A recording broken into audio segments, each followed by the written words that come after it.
How far has the Christian church of today drifted away from the original platform of truth that Jesus began the church with? Stay with us as we go to the Bible for the answer to that question.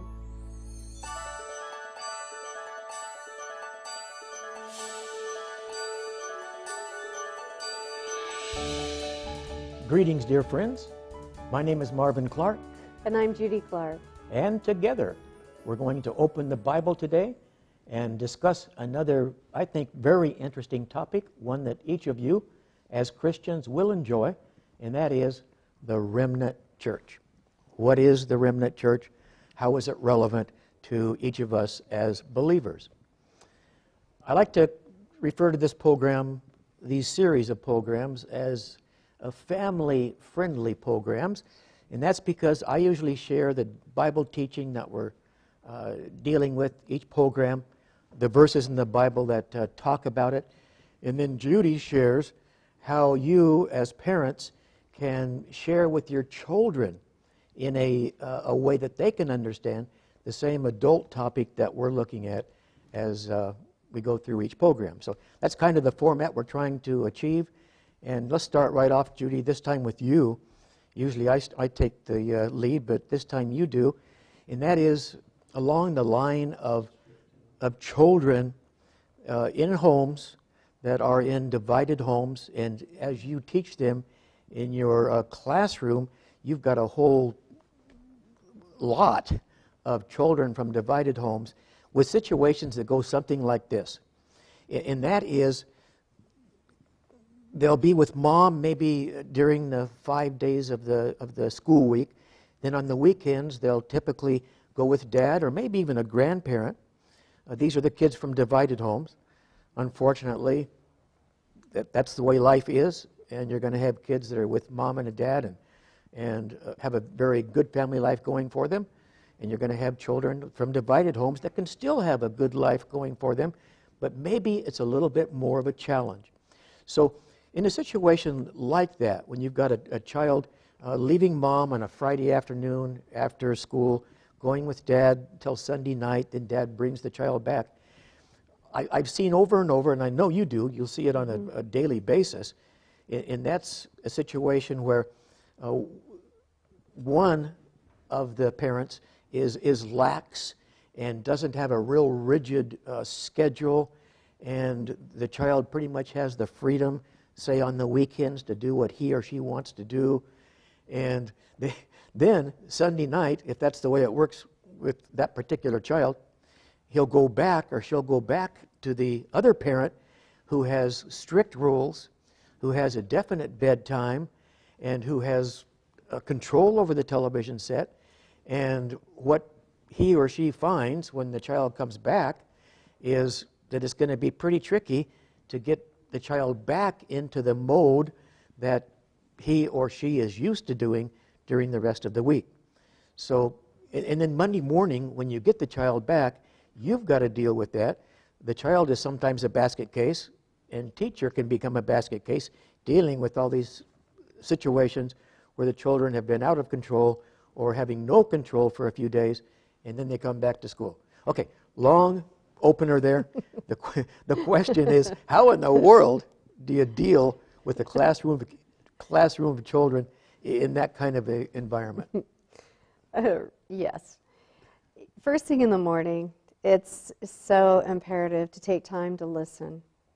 And I enjoy making that time in the morning, because if I don't take time to listen to the children and give them a chance to express themselves, then yes, we can be taking quite a giant roller coaster ride of emotion, and they themselves don't even understand why.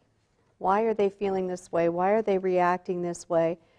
Sometimes they'll just say, I must be tired, or I don't know what's wrong with me, teacher. So you need to take time to allow them to express themselves about the joy of what they did, or maybe they had a nightmare and they need to tell you the nightmare, or maybe breakfast, they're a little hungry. You know, I mean, family life is chaotic these days, and you know, I just support families so much with what they're facing and what they're trying to do for their children.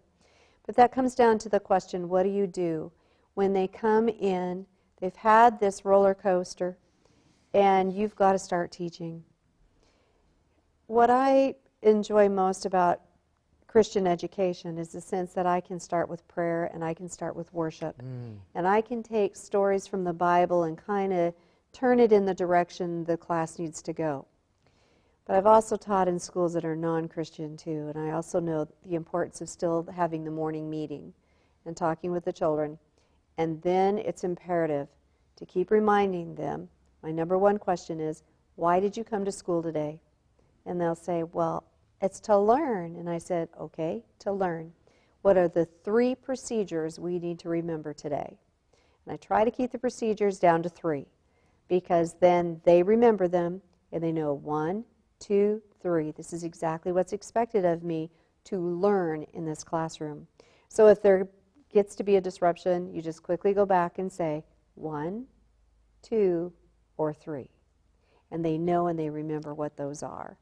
And so just little signals like that, just little ways of being open, taking the time.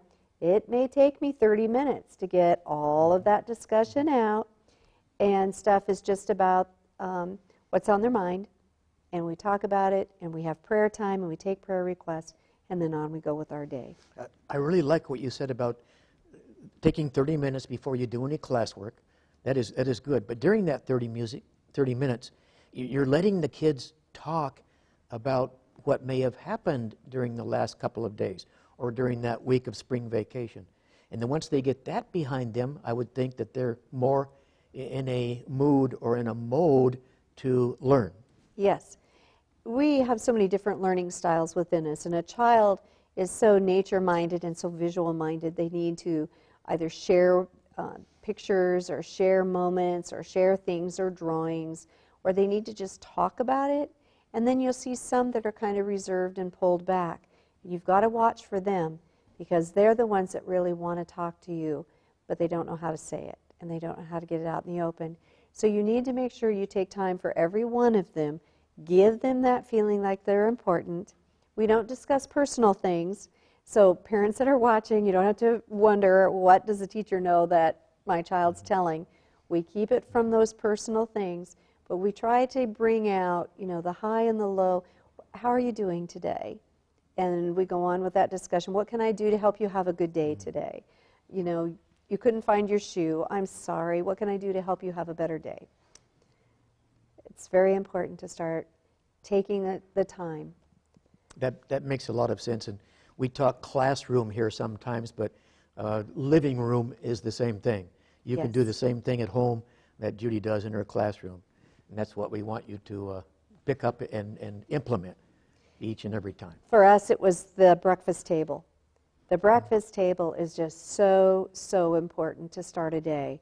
You have your meal set before the children, you pray over them, you have a little devotional talk while they're going through eating their food, and you can get them started in a good, wholesome direction before they even start their day. So for families, that's the best way to get the day started, even if it means getting up a few minutes earlier. Very good. Good practical stuff, Judy.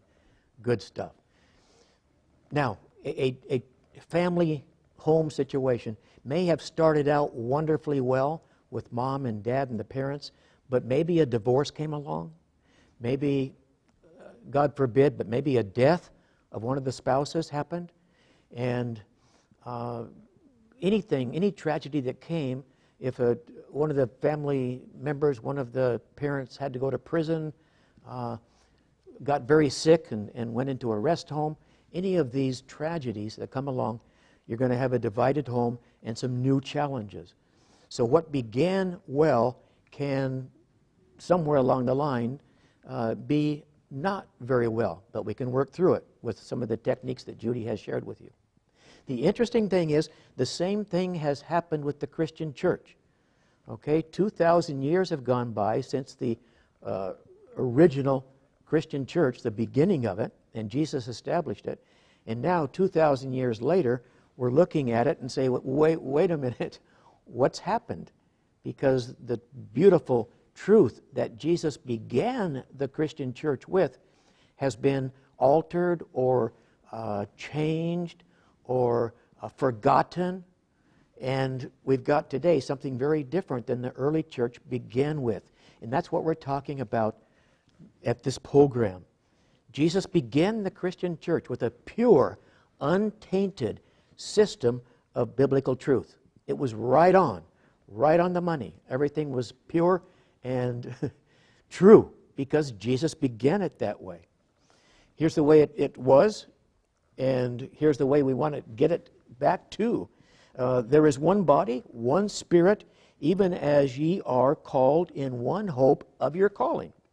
There's one Lord, there's one faith, there's one baptism, one God and Father of all, who is above all, and through all, and in you all. That's the way it was. It's not that way yet, but by the grace of God, it's going to get back to that way, that system of truth that Jesus began the church with.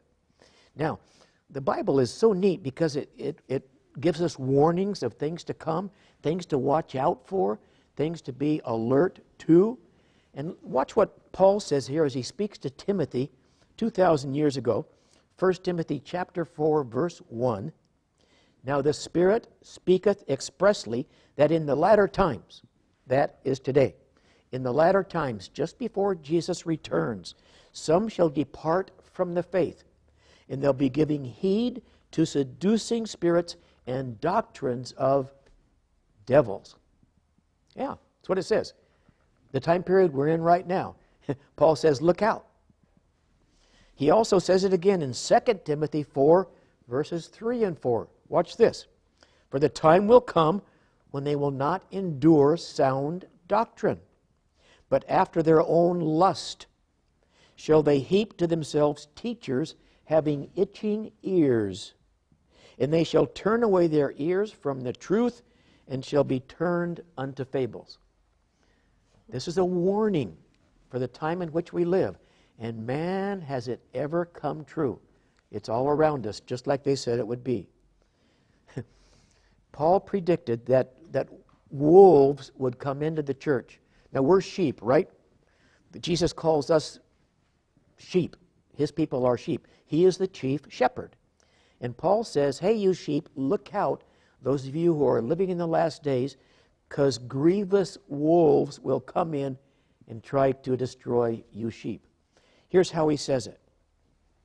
Acts 20, 28 to 31. This is Luke, actually, Dr. Luke, telling us from the book of Acts, watch out, you guys, here's what's coming.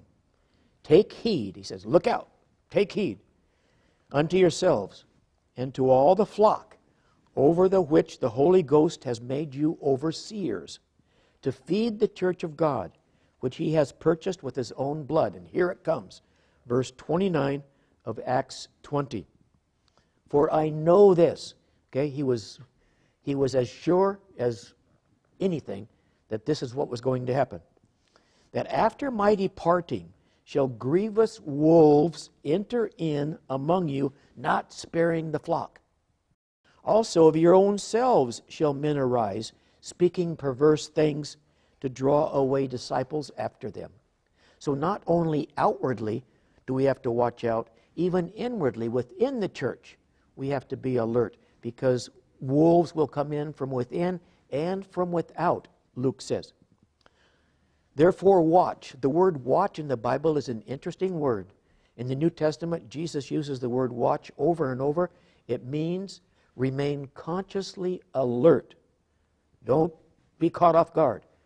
And remember that by the space of 3 years, this is how deeply he was feeling this, what we're saying right now. By the space of 3 years, I ceased not to warn every one of you night and day with tears. For 3 years he cried over this. So is it important? It's hugely important. He says, watch out for what's coming. The topic of today's program is the mission of the Remnant Church. The mission of the Remnant Church. I'm going to read a verse and ask Judy a question to help us understand one of the words in this verse. The verse is Revelation 12, verse 17. There's all kinds of symbols in the book of Revelation. This verse has some symbols in it. Here's what John, the writer of Revelation, tells us. And the dragon was wroth with the woman and went to make war with the remnant of her seed. Let's stop right there just for a moment. The Bible tells us that the dragon is a symbol of Satan. How do we know that? Revelation 12:9 says it. It says the dragon is Satan. And the dragon or the Satan was wroth or angry with the woman. A woman in the Bible is a symbol for the church. So Satan is especially angry. He's going after the woman or the church that lives in the last days because it's called the remnant. He's angry with the remnant of the church. Judy, you are a seamstress. You sew things on your sewing machine from time to time, and you're probably familiar with the word remnant. So I'm springing a question on here that I'm 97% sure she can answer, and I hope I'm right. What is the remnant? When the Bible talks about the remnant church, what part of the church is that? Well, since you added the remnant church at the end there, I'm going to say it's the end of the bolt or the end of the piece. So it's what is left. Because when you go in a yardage store and buy material, fabric, to take home and sew, sometimes you'll get the very last of the material on that. You called it a bolt? Yeah, so if you get a bolt of fabric. Okay. Or yardage, if you want to say what's at the end of the yardage. And they call that material at the end of the last of the yardage, they call it remnant. The remnant. Okay, all right. So when the Bible talks about the remnant church, it's talking about the last day church. Interesting, Judy, that the material that's the remnant is exactly the same design as the material at the very first of that bolt. Yes.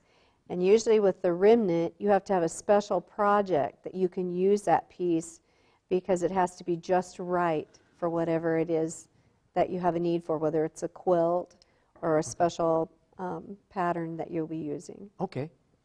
So the church began with pure truth, and it's going to end with pure truth. Just like the yardage on that bolt, it began with the same and ended with the same design on that fabric. So the mission of the last day church, what is our mission as believers in the remnant church? We'll finish the verse in Revelation 12:17.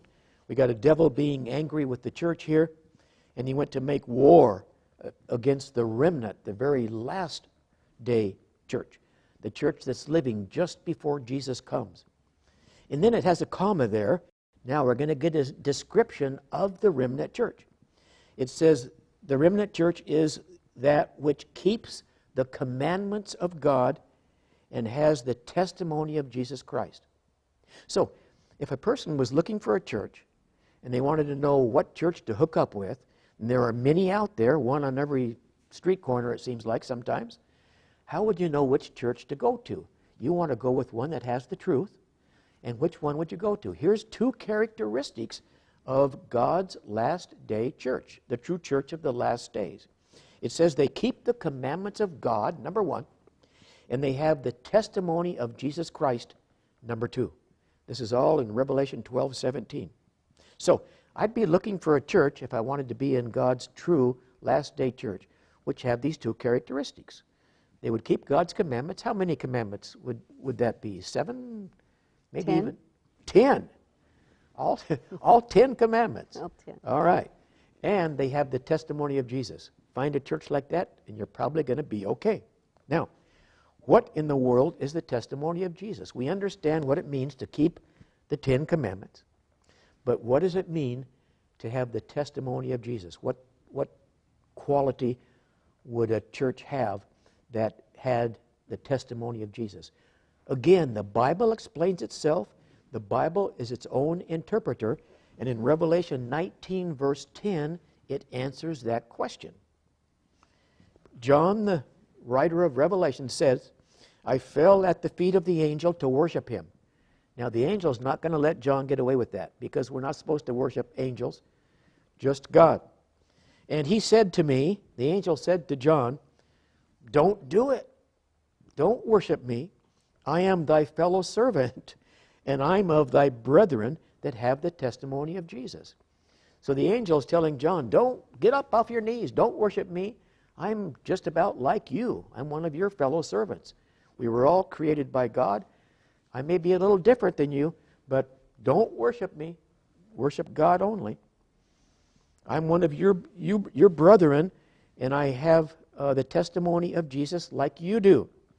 He says, worship God, for the testimony of Jesus is the spirit of prophecy, or the testimony of Jesus is the spiritual gift of prophecy. Revelation 19:10. So there's the two characteristics of the remnant church, the church you want to be in or a part of, the church that's living just before Jesus returns.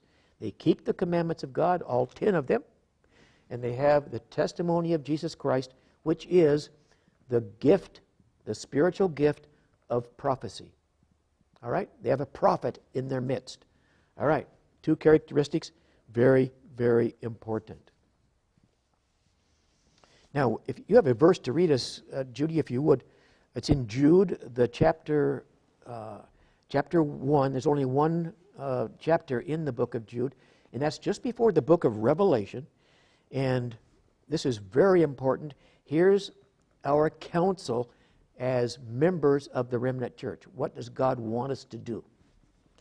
It was needful for me to write unto you and exhort you that ye should earnestly contend for the faith which was once delivered unto the saints.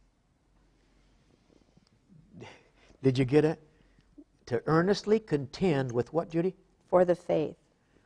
Earnestly contend for the same faith which was once delivered unto the saints. Which was once delivered unto the saints in the early days of the church by Jesus, that pure, unadulterated, true doctrine, system of doctrines that the church began with. Jude is saying here, I want you, those who are living in the last days, to bring back that original system of truth that the church began with. And that's the mission of the remnant church.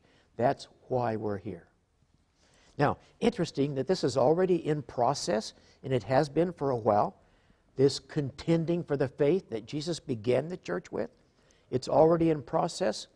The Episcopalians took a bold stand of going against the worship of anyone or anything except the true God.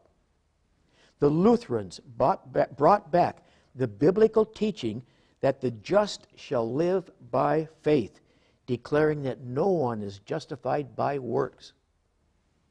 The Presbyterians and the Congregationalists fought against all forms and all ceremonies that crept into the church, replacing that practical Christianity that the church began with.